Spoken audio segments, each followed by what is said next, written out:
Welcome to my latest case, Last Train to Blue Moon Canyon. To start, choose Junior or Senior Detective. If you're new to adventure games or need some help, click on Tutorial. Dear Hannah, here I am at the railroad station along with a handful of other detectives about to board a train bound for who knows where. The only person who knows where we're going is Lori Gerard. That's the young woman who invited everyone. Actually, she didn't really invite me. She invited Frank and Joe Hardy, and they invited me. And I've always wanted to join forces with the Hardy Boys. I just hope this doesn't turn out to be another one of Lori's silly attempts to grab publicity. Some people can be a little too rich and a little too famous for their own good. All aboard! Wish me luck. Love, Nancy. Well, people, now that our little orientation tour is over, let's get started. Okay, I, again, am Lori Gerard, and the first thing I want to do is thank you all for coming. John Gray, I am so thrilled that you're taking time out from that TV show of yours to do some ghost hunting here with us.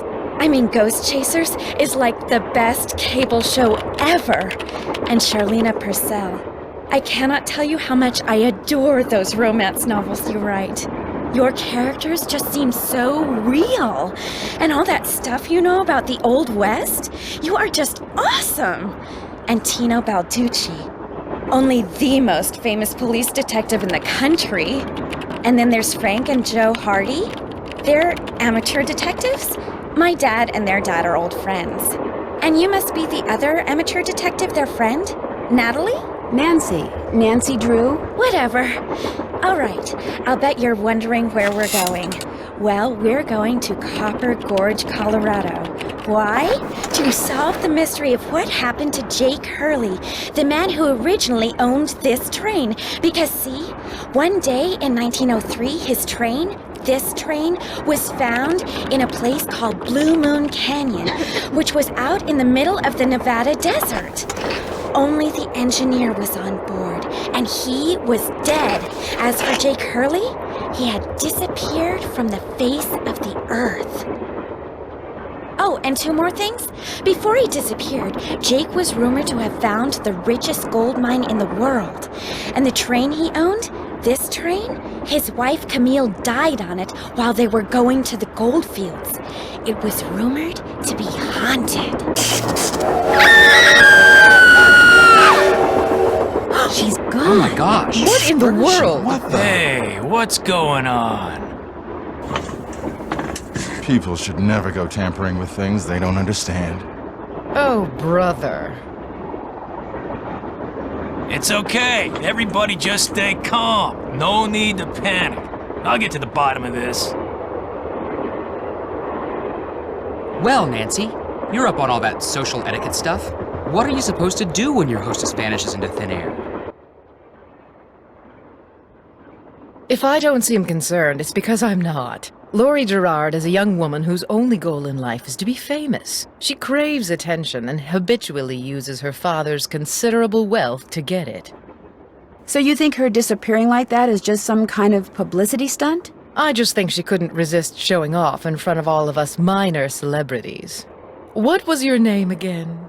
Nancy Drew. You and I have actually met. Sort of. I called you not too long ago when I was at Shadow Ranch. You gave me some information about Dirk Valentine. Ah, Nancy Drew. You don't remember me, do you? No. Have you ever met Lori's other guests before? Psst! Nancy! Come here! Excuse me for a second. Hey, Nance. Where have you two been? I followed Tino Balducci. And I went after John Gray. He went straight to the room in the car that used to be Camille's and didn't come out again. I could hear all these weird noises coming from inside. Any idea what he was doing? I was just about to go in, but the next thing I know, Joe's got my arm in a vice grip and is dragging me back here, babbling about how Balducci's our guy. He found something on the floor right where Lori was standing when the train went dark. I saw him pick it up and put it in his pocket. Then he left. Did you see what it was? When I tried to talk to him, he just kind of brushed me aside and said something snotty like, "I'm on the job here, Junior, so just go back to the playground and stay out of the way." In case you two hadn't noticed, we're not getting a lot of respect around here. Can't we at least tell Balducci that we do stuff for ATAC? You know the rules. ATAC? American Teens Against Crime. We do a lot of undercover work for them. Wonder Cop's probably never even been undercover. Joe, let it go. What'd Charlena have to say? She thinks Lori is faking this whole disappearance thing. She's not the only one. How can you say that? You heard Lori scream. Anybody can scream, Joe. Especially girls whose fathers have given them acting lessons along with everything else they've ever wanted. What about you, Nancy? What do you think? I kind of agree with Frank. You've got to be kidding.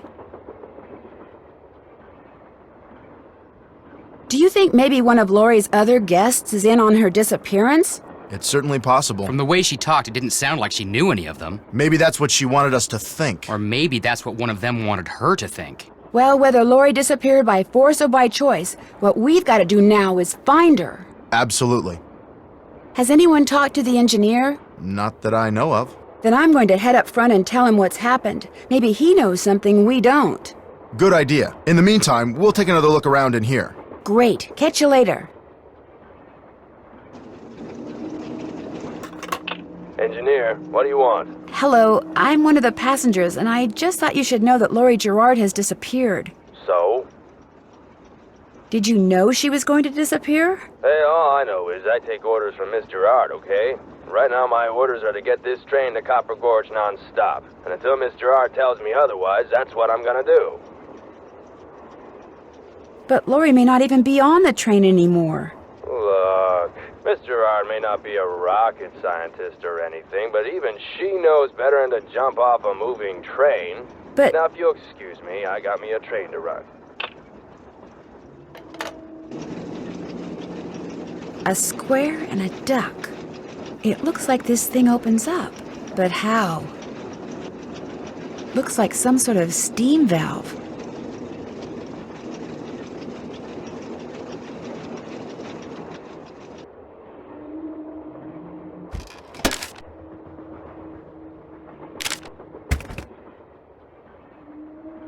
It looks like there's something behind this painting, but I can't seem to move it. Sadie Crawford.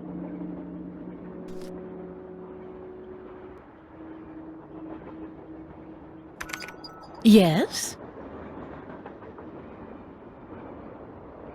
What are you working on? I'm writing my next book. I'm on a deadline, so until I write those two most wonderful of all three-letter words, the end, everywhere I go, my laptop goes, and every chance I get, I write.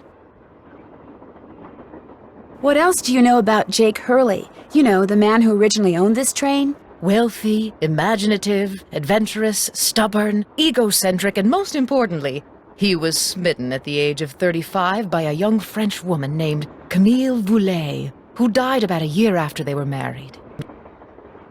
When did he buy this train? Sometime in the 1870s, he decided to seek his fortune out west, so he had this train custom built so that he, and some years later his wife, could traverse the mountains and plains in relative comfort. Where did he meet Camille? I don't know that. The circumstances surrounding her passing are a bit of a mystery, too. All anyone knows for sure is that years after Camille's death, he showed up in Denver with a pouch full of gold nuggets and semi-precious stones, which he used to purchase mining supplies. He refused to say how he'd come by them, which of course led to speculation that he had found a fantastically rich vein somewhere, although to this day, its existence remains unsubstantiated and its location quite unknown. Why do you think Lori invited you on this trip? No doubt because I'm such an authority on life in the Old West, and because I'm so good at using old information to unearth new information. My knack for research is, well, it's a gift. I'll touch bases with you later. All right, then.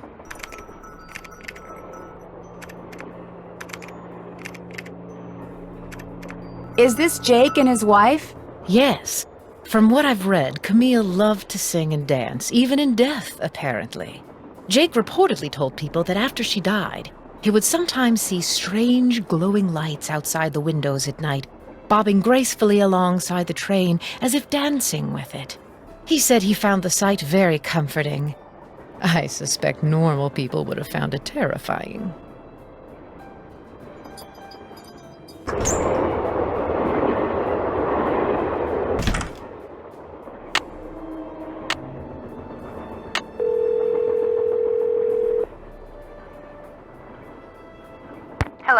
Hi, Bess. George, get over here. It's Nancy. It's about time you called. What's up? What's up? You're the one who's on the train with a bunch of famous people. You tell us. This is torture, Nancy. I'm dying of curiosity here. Bess, just calm down. Oh, like you're not just as curious as I am. She's been begging me to call you ever since she got here. Only because you've been driving me crazy. I'm supposed to be helping her paint her room, but every other brushstroke, she's like, where do you think she is now? How do you think the Hardy Boys are doing? Why do you think she hasn't called? What do you think Laurie Gerard is wearing? Oh, George, that is so not true. I could care less what Laurie Gerard is wearing. So come on, Nancy. You're on a train full of famous people bound for who knows where. So dish already, would ya? Bess, calm down. Look what you did. You got paint in my hair. I'm sorry.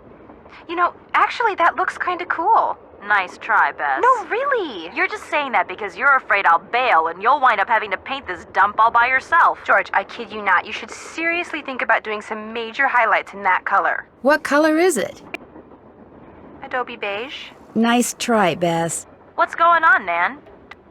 Our hostess has disappeared. What do you mean, disappeared? I mean, the train went into a tunnel, everything went dark, and when the train came out of the tunnel, no Laurie. She just disappeared. Publicity stunt. My thoughts exactly. Remember the time she was allegedly kidnapped from her Vegas hotel room? Yeah, the guy across the hall just happened to have a camera and got it all on tape. It made the evening news in practically every city in the country. And then there was her daring escape the next morning. Only it turns out she faked the whole thing. Of course, she claims her ex-boyfriend faked it to get back at her. She thought she was really being kidnapped. Like anybody believes that. Sounds to me like somebody has been spending a lot of time reading the tabloids. George has. Very funny. So what else is going on? Before she disappeared, Laurie told us that the purpose of this train trip is to find out what happened to Jake Hurley, the train's original owner. Was he murdered or something? No one knows. He was married to a woman named Camille, but she died, and he eventually vanished while mining for gold. His train was found abandoned in Blue Moon Canyon, Nevada, with no one on board but his dead engineer. Whoa, spooky. Have any theories?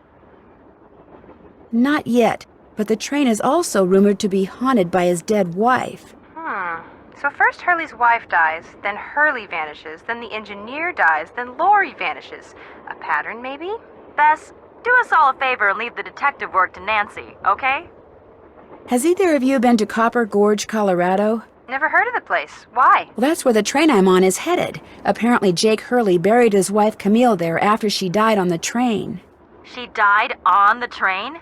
Ew, creepy. Jake used to see strange lights at night bobbing alongside the train and thought it was Camille dancing. Super creepy. Yeah, I just got goosebumps. Which is hard when you're practically covered in paint. Catch you later. Okay. Well, George, back to work. Pretty. Looks like some kind of gemstone.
Left pickaxe and lamp with buhl for safekeeping.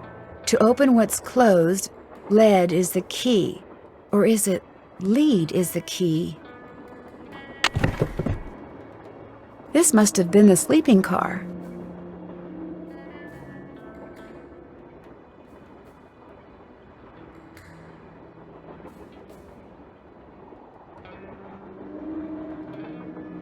I need 4 numbers to unlock this, and there's, what, 10,000 possible combinations? Guessing could take me a while.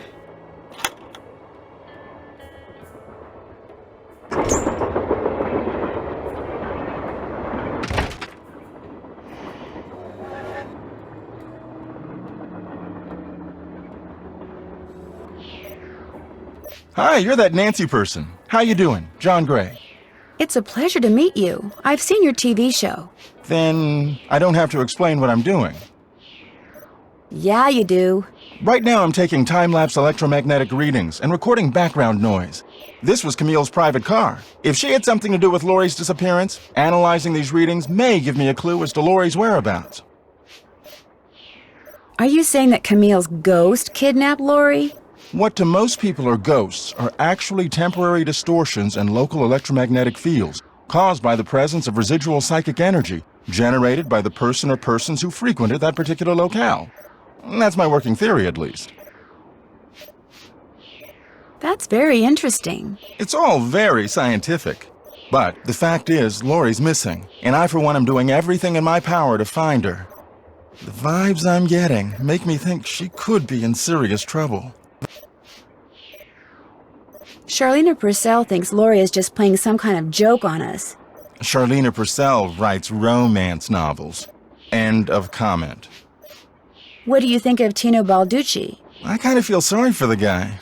After catching those bank robbers, he can't just be a good cop anymore. He's got to be a great cop. Tough to perform under that kind of pressure.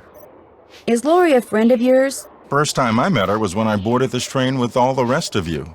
I knew her by reputation, of course, like everyone else who reads the tabloids.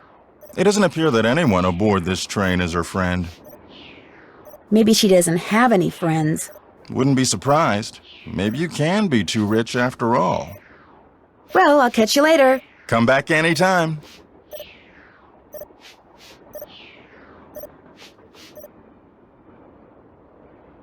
The Little Book of Samplers.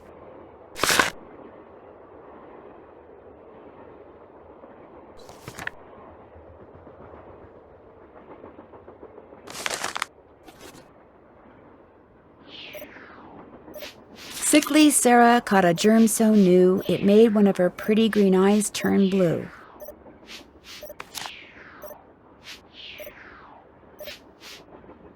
This looks like some sort of game.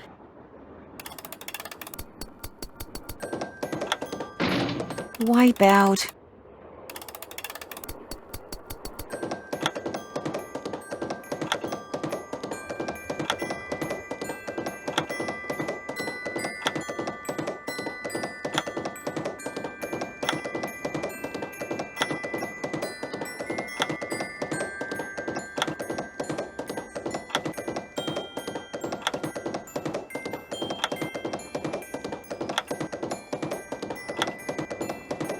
I did it! Wonder what's in here.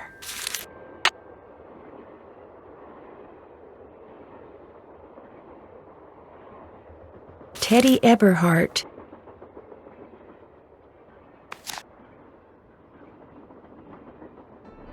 If I had some music, I could play a tune. If I had some music, I could play a tune. Don't do that, please! Those microphones I set up over there are very sensitive. You just about took out my eardrums. You can play that thing when I'm done. I'll let you know when that is, all right? Okay.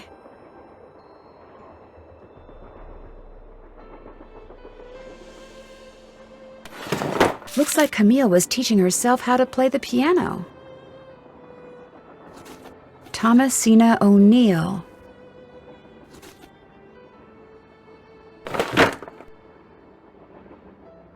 It's locked. Looks like some kind of sewing sampler. I wonder if there's a relationship between those symbols and those numbers.